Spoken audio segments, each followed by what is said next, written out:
So we are standing on Route 5 Yankee, which is the back door to the Glosters position.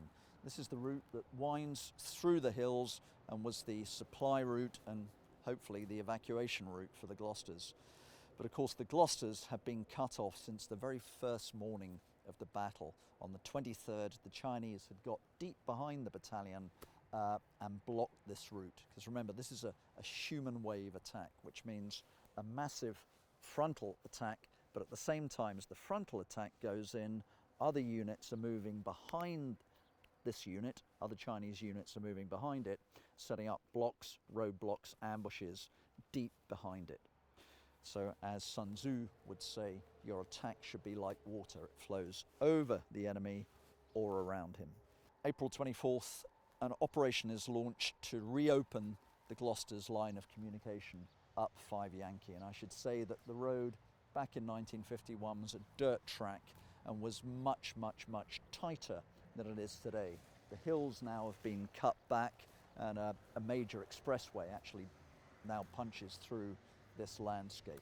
2 units would be involved in the operation. Aim, break through to the Glosters at the head of 5 Yankee, reinforce them in situ.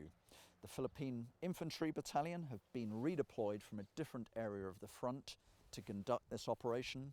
They're joined by a force of Centurion tanks of the 8th Hussars, led by Major Henry Huth. Now, as the Philippine infantry advance into the high ground, down the valley, and they come under immediate heavy Chinese fire and are stopped in their tracks.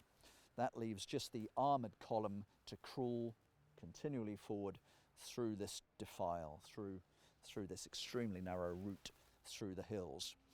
And the Chinese have planned their offensive extremely well. At the most vulnerable point of the track was an area where the track falls off into an embankment. And the lead tank, which was a light Filipino tank with the heavy British Hussars in column behind it, was disabled, probably by a landmine. The entire column now clunks to a halt. The road is too narrow to overtake it.